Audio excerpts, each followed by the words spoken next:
अपनी गिरी हुई हरकतों और सड़ी हुई सोच को देशभक्ति के नाम पे मत छुपा। कानून हाथ में लेता है अपने।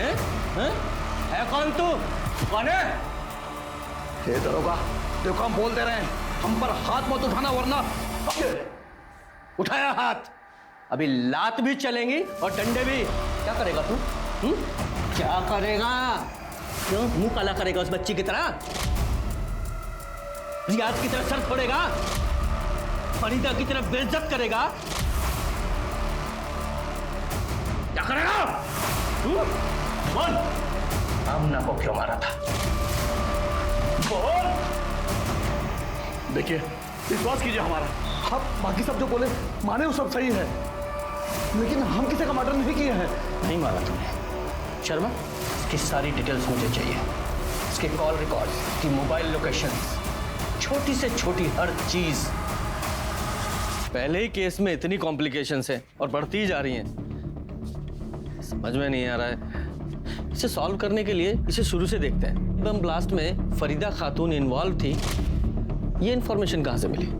मुंबई पुलिस के बोरीवली मेन ब्रांच से। इसका मतलब मुंबई चलना पड़ेगा, शायद वहीं से पता चले ये फरीदा कहाँ है।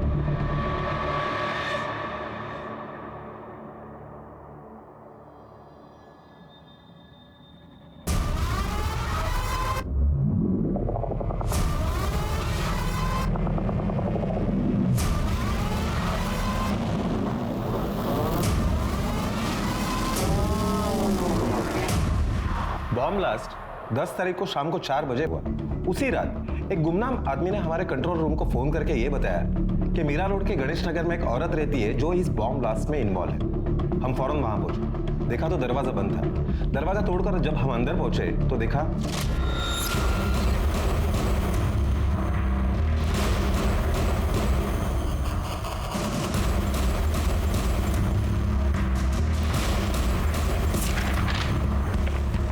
फरीदा खातून, हजारीबाग, झारखंड।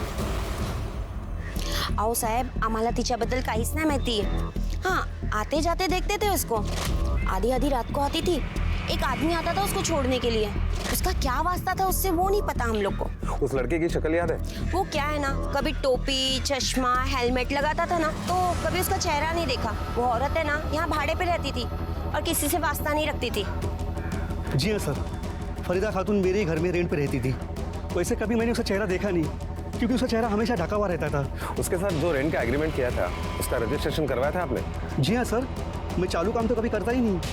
ये उस औरत की रेंटल एग्रीमेंट की कॉपी है, जिसमें उसका चेहरा साफ साफ दिखाई दे रहा है। इन्हीं सब इंफॉर्मेशन के बेसिस पर हमने फरीदा खातून के नाम पर अलर्ट जारी करवाया, जिसे आप लोगों ने भी कंफर्म किया। हमें लगता है कि बॉम्ब ब्लास्ट करने के बाद वो तुरंत झारखंड भाग गई। देखिए सर, हम ये नहीं कहते कि आपकी इन्वेस्टिगेशन गलत है, लेकिन इससे सिर्फ इतना प्रूव होता है कि जिस औरत ने वो घर रेंट पे लिया था वो फरीदा खातून। लेकिन हमारी इन्वेस्टिगेशन में ये बात सामने आई है कि फरीदा कभी झारखंड के बाहर गई ही नहीं और फिलहाल गायब। गायब? कहाँ गई वो? IDs madam, IDs madam, IDs, आपकी आईडीज दिखाइए।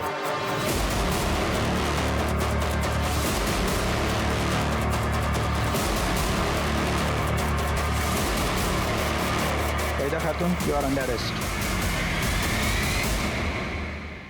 मुंबई में तो कुछ नहीं मिला, अब फरीदा को यहीं तलाश करना पड़ेगा। जी सर। और सर, आमना की पोस्टमार्टम रिपोर्ट से ये पता चला है आमना की मौत 14 अक्टूबर की रात 12:30 से 3 बजे के बीच एक्सेसिव ब्लीडिंग की वजह से हुई। और सर, ब्लीडिंग की वजह वो मल्टीपल स्टैबिंग के वुंड्स ही है। जिस रात फरीदा और आमना गायब हुई उसी रात आमना का मर्डर हो गया। ये आमना के नाखूनों में फंसी जो स्किन थी उसकी डीएनए रिपोर्ट आई? सर अब तक नहीं, लेकिन जल्दी आ जाएगी। ये आमना की तो डेड बॉडी मिल गई, लेकिन फरीदा कहाँ है ये नहीं मिल रही है। सर फरीदा पकड़ी गई है, टीवी पे लाइव दिखा रहे हैं। जैसा कि आप मेरे पीछे देख सकते हैं, ये है फरीदा खातून, जिसे बॉम्ब ब्लास्ट में मास्टरमाइंड कहा जाता है। हमारे जाबाज पुलिस वाले और फौजियों ने उन्हें इंडियन बॉर्डर क्रॉस करने से पहले ही अरेस्ट कर लिया। हेलो, हाँ ठीक है, ले आइए। फरीदा खातून को यहाँ ला रहे हैं। याद दिला दे कि वही फरीदा खातून है जिसका हाथ ब्लास्ट में था। इसने कई मासूम लोगों की जान ली है। ये देशद्रोही है, आतंकवादी है, एक गद्दार औरत है जो भारत छोड़कर नेपाल जाने की फिराक में थी लेकिन कामयाब नहीं हो पाई।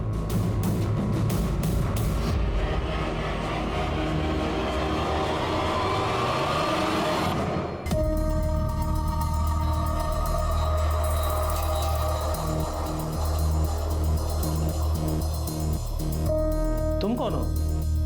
तुम तो फरीदा खातून नहीं हो। सर यही बात तो मैं कब से इन लोगों को बताने की कोशिश कर रही हूँ, पर कोई मेरी बात सुन ही नहीं रहा है। सर मेरा नाम रेशमा थापा है और मैं नेपाल की सिटीजन हूँ। मीरा रोड मुंबई से मैं अपनी कंट्री नेपाल वापस जा रही थी जब उन लोगों ने मुझे पकड़ लिया। एक मिनट, तुम वही लड़की हो ना जो मुंबई के मीरा रोड में गणेश नगर में रेंट पे रहती थी? जी सर। लेकिन जब तुम्हारे पास खुद की आइडेंटिटी है तो फिर तुमने फरीदा खातून के नाम पर वहां घर रेंट पर क्यों लिया? सर 6 साल पहले मैं नेपाल से मुंबई आई थी यही सोचकर कि फिल्म इंडस्ट्री की नई सुपरस्टार बनूंगी। फिर सर मेरे ओरिजिनल डॉक्यूमेंट्स चोरी हो गए और बिना अपने डॉक्यूमेंट्स के किसी दूसरे देश में रहना मुश्किल था, पर मैं बिना कुछ बने बिना कुछ किए वापस नहीं जाना चाहती थी। इसीलिए मैं अपने ओरिजिनल डॉक्यूमेंट्स की रिपोर्ट लिखवाने के लिए पुलिस स्टेशन गई जहां मैं मिलिंद धोत्रे से मिली। सर उसने मुझे मिलने के लिए होटल में बुलाया। रेशमा तुम टेंशन क्यों ले रही हो? मैंने कहा ना बी कंफर्टेबल। और सर ये पहली बार था जब उसने मुझे मदद करने के बहाने से बुलाया और मेरी ड्रिंक में कुछ मिला के मुझे बेहोश कर दिया और मेरी बेहोशी का फायदा उठा के रेप किया और सर उसकी वीडियो बनाई और बाद में मुझे ब्लैकमेल करता रहा और फिर ये सिलसिला चलता रहा। उसका जब मन करता जहां मन करता वो मुझे बुलाता था। सर उसी ने मुझे फरीदा खातून नाम की एक लेडी का आधार कार्ड दिया, उस पर फोटो मेरी लगी थी सर। उसी आधार कार्ड के बेस पे वो मुझे रेंट पे घर दिलाया करता था। सर मुझे अपनी असली आइडेंटिटी छुपानी पड़ती थी, इसीलिए मैं हमेशा किसी से बातचीत नहीं करती थी। फिर सर 2 महीने पहले मुझे पता चला कि मैं प्रेग्नेंट हूँ। सर मैंने बहुत कोशिश की उसे मनाने की मुझसे शादी कर ले और सर मैंने उसे धमकाया भी कि अगर वो मुझसे शादी नहीं करेगा तो ये मैं साबित कर दूंगी कि ये बच्चा उसी का है। फिर सर मैंने सोचा कि वो तो खुद एक पुलिस वाला है जो मेरी नकली आइडेंटिटी बना सकता है, तो वो कुछ भी कर सकता है। इसीलिए मैंने डिसाइड किया 5 तारीख को सुबह 6:30 बजे मैं घर से निकल गई। सर हाईवे से मैंने पहली बस ली जो नासिक जा रही थी, फिर वहाँ से दूसरी, फिर तीसरी। सर इन सब में मेरे सारे पैसे खर्च हो गए। फिर मैंने अपनी ज्वेलरी बेच दी। तो सर मैंने डिसाइड कर लिया कि मैं नेपाल चली जाऊंगी। कम से कम वहाँ मेरी फैमिली तो है जो मुझे और मेरे बच्चे को देख सकती है। सर मैं वहीं जा रही थी जब उन लोगों ने मुझसे आईडी प्रूफ मांगा, तो सर मैंने फरीदा खातून का आधार कार्ड दिखा दिया और सर उन लोगों ने मुझे टेररिस्ट समझ के पकड़ लिया। तुम्हें पता है जिस दिन तुम मुंबई से भागी थी यानी कि 5 अक्टूबर को, उसी दिन बॉम्ब ब्लास्ट हुआ था? नहीं सर, मुझे इन सब के बारे में कुछ नहीं पता। अभी जो कुछ भी तुमने बताया है अगर वो सच है तो मिलिंद धोत्रे अब तुम्हें कभी परेशान नहीं करेगा। सर आपको गलत इंफॉर्मेशन मिली है, मैंने कुछ नहीं किया है। एक डीएनए रिपोर्ट ये साबित कर देगी कि रेशमा के पेट में जो बच्चा है ना वो तेरा है और फिर तेरी सारी कहानी खत्म। बता सच्चाई क्या है? इसे नहीं मानेगा। सर वो रेशमा सही बोल रही है। मैंने नशे की दवाई उसको शराब में मिला के पिलाई थी और उसके साथ वो सर मैंने उसको फरीदा खातून के नाम से अलग अलग जगह पे भी रखा था। सब कुछ ठीक चल रहा था सर, फिर वो शादी की रट लगाने लगी। अभी मैं अपने बीवी बच्चों को कैसे छोड़ सकता हूँ सर? ना वफादार है तू, आगे बोल। वो 5 तारीख को जो बॉम्ब ब्लास्ट हुआ था ना, तो मुझे आइडिया आया कि मैं रेशमा को उसमें फंसा दूंगा। इसके लिए उसके घर में गया और टेरर सेल एक्टिविटी में जो पैम्पलेट्स हम लोग को मिले थे वो मैंने उसके घर में फैला दिया। सर मेरे को मालूम नहीं था कि वो सुबह ही जा चुकी है। मुझे लगा बेडरूम में सो रही है। उसके बाद मैंने पुलिस को गुमनाम कॉल किया। मुझे लगा सर कि वो एक बार बॉम्ब ब्लास्ट के केस में अंदर जाएगी तो जिंदगी भर प्रूफ नहीं कर पाएगी कि वो टेररिस्ट नहीं है। धोत्रे अब तू जिंदगी भर कुछ प्रूव नहीं कर पाएगा। मोरे चार्जशीट बनवाया जी। सर सुनिए। देखा आपने कैसे एक भ्रष्ट आदमी ने अपनी जिंदगी बचाने के लिए मासूम औरतों की जिंदगी सूली पे चढ़ा दी। आखिरकार सच पुलिस के सामने था कि किस तरह से झूठे बॉम्ब ब्लास्ट के केस में फंसा के फरीदा खातून और उसके पूरे परिवार को तहस नहस कर दिया गया था। फरीदा के आधार कार्ड की कॉपी का गलत इस्तेमाल हुआ था। एक पुलिस ऑफिसर मिलिंद धोत्रे, जिसने जनता की सेवा की शपथ ली थी, उसने न सिर्फ रेशमा को फंसाया बल्कि अपनी पत्नी को भी धोखा दिया। और इसकी सबसे बड़ी कीमत चुकाई फरीदा ने, जिसका दूर दूर तक इस मामले से कोई लेना देना नहीं था। उसकी बेटी आमना की मौत का राज अब तक नहीं सुलझा था और उसका परिवार अब तक आतंक में जी रहा था। पर फरीदा थी कहाँ, वो क्यों और कहाँ गायब थी? साहब, आप जो औरत को बॉर्डर से लाए हो वो फरीदा खातून नहीं है, वो कोई और है। लेकिन तुम्हें कैसे पता? उसकी शक्ल तो हमने कहीं दिखाई नहीं है। क्योंकि फरीदा खातून पिछले 2 दिन से हमारे पास थी, हम उनको पहचानते हैं और पोस्टर भी देखे हमने। थी मतलब? अब कहाँ है? मालूम नहीं साहब, शहर के बाहर हमारा चाय का ठेला है। कुछ दिन पहले एक आदमी आया था, उसने कहा यहीं पास में खाना बना कर दे सकते हो? हमने कहा हाँ। उसने कहा कि दरवाज़ा बंद रहेगा, औरत को खाना देकर दरवाज़ा बंद करके जाना। लेकिन जब हम वहाँ पहुँचे तो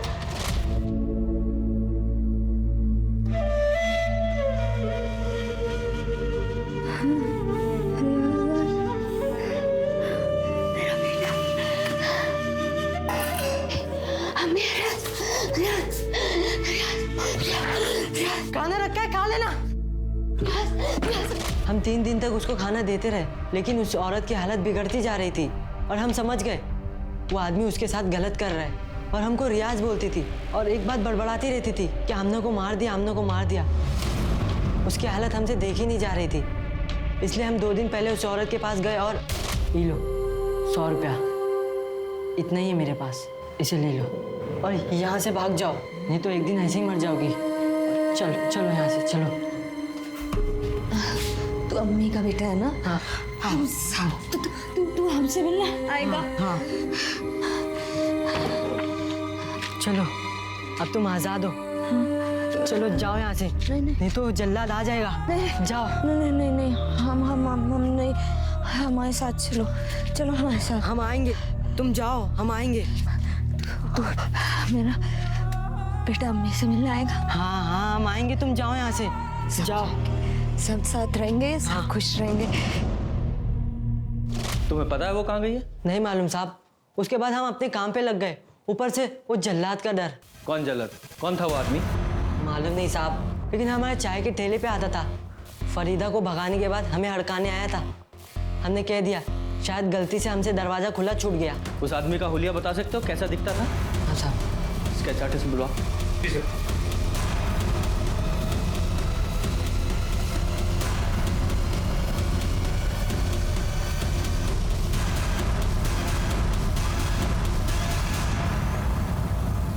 पक्का यही आदमी? हाँ साहब, यही था और माथे पे एक लाल टीका भी था। तेरा ही आदमी है ना ये? नाम क्या है इसका? कौन है ये? ये तो हम। अरे तेरे ही यहाँ का टाइम नहीं है, नाम बोल। बलराज मिश्रा। बलराज मिश्रा है। कहाँ मिलेगा ये? फरीदा कहाँ है? कहाँ रखा है तूने उसे? वो तो भाग गई। कहाँ गई हमको कुछ नहीं पता। मतलब तू मान रहा है कि तूने उसे किडनैप किया था? कहाँ से किडनैप किया था तूने उसे? हैं? कहाँ रखा था? सर एक रात हम घर जा रहे थे तो हमने देखा कि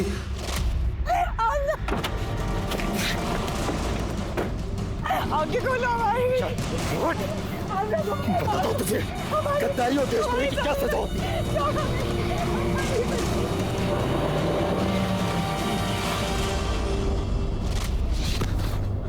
सच के साथ झूठ मिला के बोल रहा है तू? आमना को क्यों मारा? क्यों मारा उसे? सर हम कसम खा कर है कि हमने कुछ नहीं किया। वो तो हमारे पहुंचने से पहले वो मर चुकी थी।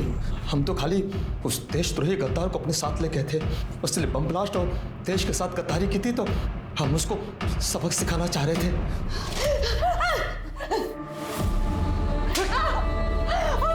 उस दिन उसके साथ यही करते रहे। उसके बाद एक दिन भाग गई। शर्मा, इस पर फरीदा की किडनैपिंग और रेप का केस बनाओ और सूर्य कुमार को रिलीज कर दो।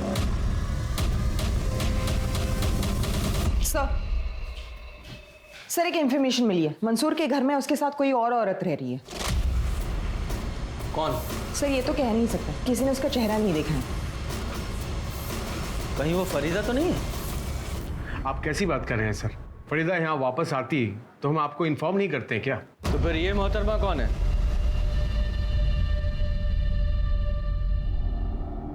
सर ये हमारी पहली बीवी जीनत है।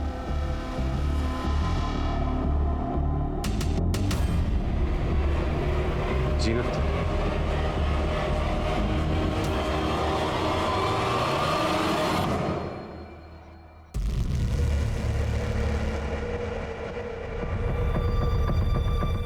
सर 15 साल पहले हम जीनत को तलाक दे दिए थे क्योंकि ये कंसीव नहीं कर सकती थी और हमें अपनी औलाद चाहिए थी, इसलिए हमने फरीदा से निकाह कर लिया। जी सर, फरीदा के गुमशुदा होते ही और आमना के कत्ल का पता चलते ही हम आ गए खैर खबर लेने। फरीदा घर से गायब हुई तो जीनत को बुला लिया। चल क्या रहा है ये तेरा? कहीं तूने ही तो फरीदा को गायब नहीं किया? सर कैसी बात कर रहे हैं सर आप? सर फरीदा के गुमशुदा होने और आमना के कत्ल का पता चला तो एक खैर खबर लेने घर आ गई। घर का छोटा मोटा काम कर देती है, खाना बना देती है और बच्चों का ख्याल रखती है, बस। पूजा, जीनत की डिटेल ले लो। इंसाफ की सारी उम्मीदें छोड़कर मंदिर के बाहर भीख मांगकर पेट भर रही थी। वही फरीदा जिसका एक हंसता खेलता परिवार था, जिसके नाम का एक मक्कार आदमी ने अपने फायदे के लिए गलत इस्तेमाल किया, जिसने उस पे देशद्रोही का स्टैंप लगा दिया। और सिर्फ उस आदमी ने नहीं, पूरे शहर ने, पूरे देश ने मिलके उसका अपमान किया। उसकी मासूम बेटी को मार दिया गया, उसे कैद किया गया, अनगिनत बार उसका बलात्कार किया गया। इतना हुआ उसके साथ कि बेचारी अपने होशो हवास खो बैठी। आज वो बेचारी भिखारन बने घूम रही थी। क्या फरीदा की तकलीफें यहाँ खत्म होने वाली थी? फरीदा की तलाश के चलते जीनत पुलिस की नजर में आई थी, लेकिन पुलिस को पता चला कि जीनत सच कह रही थी। फरीदा 15 दिन में से एक बार जिस नंबर पे कॉल करती थी वो नंबर जीनत का ही था। बावजूद इसके पुलिस ने फैसला किया कि वो जीनत पर नजर रखेंगे, उसके कॉल रिकॉर्ड्स और लोकेशंस निकालेंगे। पुलिस को हैरानी थी कि मंसूर ने जीनत के उसके साथ आके रहने वाली बात पुलिस को क्यों नहीं बताई। तो क्या मंसूर ने फरीदा के मिलने की आस ही छोड़ दी थी? उस आस पर जिस पे पुलिस अब तक कायम थी। पुलिस को उसके बारे में खबर मिली, लेकिन उस हाल में नहीं जिस तरह से पुलिस उसे ढूंढ रही थी। सर, चाकू से पेट पे अनगिनत वार किए गए। जिसने भी फरीदा को मारा है उसने ये कंफर्म किया कि वो बचेगी नहीं। सर इस तरफ।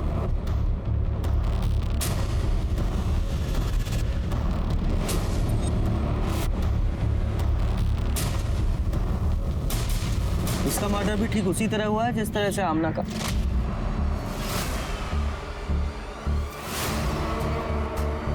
मुट्ठी बंद है, जरा चेक करो क्या है मुट्ठी में।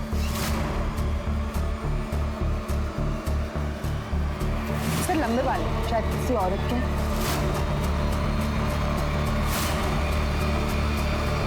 ये दमयंती है, मंदिर के बाहर भीख मांग के अपना गुजारा करती है। सबका कहना यह है कि फरीदा सिर्फ इनके साथ ही बात करती थी। फरीदा के बारे में आप कुछ बता सकती हैं? ये कुछ दिन पहले यहाँ आई थी, मंदिर की सीढ़ियों पर बैठकर भीख मांगा करती थी।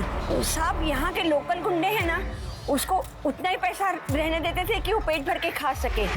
कभी कुछ नहीं बोलती थी साहब, बस खामोश रहा करती थी।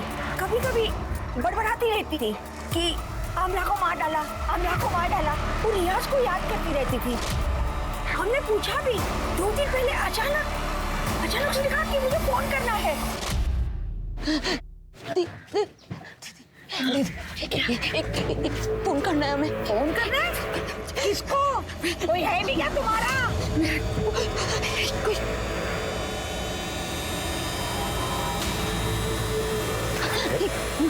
कोई एक फोन करना भाई साहब, फोन करना दो ना भाई साहब, मुझे बहुत जरूरी फोन करना है भाई साहब, एक फोन करना है। अच्छा ठीक है।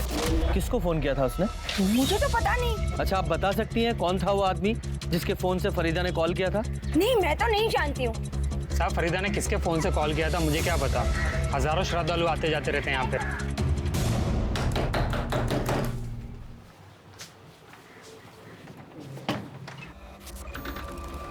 सर आप फरीदा की कातिल का कुछ पता चला सर? उसी सिलसिले में यहाँ आए हैं, तुमसे ही बात करनी है। 22 तारीख की रात 12:30 बजे तुम्हारे फोन की लोकेशन वही थी, राम मंदिर के पास जहां फरीदा का मर्डर हुआ। सबूत नंबर 2, फरीदा जिस दिन घर छोड़कर निकली थी उसने आखिरी कॉल तुम्हें किया था। और सबूत नंबर 3, ये डीएनए रिपोर्ट, उसमें आमना के नाखूनों में फंसी हुई स्किन और फरीदा के हाथों में जो बाल थे वो एक ही औरत के थे, तुम्हारे। बोलो, बताओ पूरी कहानी। फरीदा बहुत अच्छी इंसान थी। मंसूर के छोड़ने के बाद हमारा साथ दिया करती थी। ये लो, पैसे से हमारी मदद किया करती थी। हमारे पास कमाने का तो कोई रास्ता था ही नहीं। फिर जब वो टेररिस्ट दहशत कर बताई गई तो जेल गई, खुदकुशी करने की कोशिश की, अस्पताल गई। हम तो सपने सजाने लगे थे कि फरीदा अगर मंसूर की ज़िंदगी से निकल जाएगी तो वो हमें अपनी ज़िंदगी में वापस बुला लेंगे। फिर पता चला कि फरीदा खुदकुशी करने में नाकाम हो गई है। एक रात उसका फ़ोन आया कि आज ही उससे मिलना होगा, आखिरी बार वो पैसों से हमारी मदद करेगी, क्योंकि घर वालों की बेहतरी के लिए वो हमेशा के लिए शहर छोड़ के जा रही है। शहर के बाहर हम रात को जिस जगह मिलने वाले थे, फरीदा के साथ आमना भी आ गई, तो हमें लगा उसने फरीदा को घर से निकलते देख लिया होगा, तो जिद करने लगी होगी, इसलिए वो उसे अपने साथ लेकर जान से मार देगा। हम घर जाकर मंसूर के पास जाने की तैयारियां करने लगे। हमें लगा कि फरीदा तो अब तक मर चुकी होगी। फिर एक दिन उसका राम मंदिर से मंसूर के फ़ोन पे फ़ोन आया। मंसूर उस वक्त बाथरूम में थे। फ़ोन हमने उठाया। बिना सोचे समझे बोले जा रही थी कि जीनत ने आमना को जान से मार दिया है और अब वो हमें भी मारना चाहती है। हम यहाँ राम मंदिर पे हैं, आके हमें ले जाओ। हमने बिना कुछ बोले फ़ोन काट दिया और रात को राम मंदिर चले गए।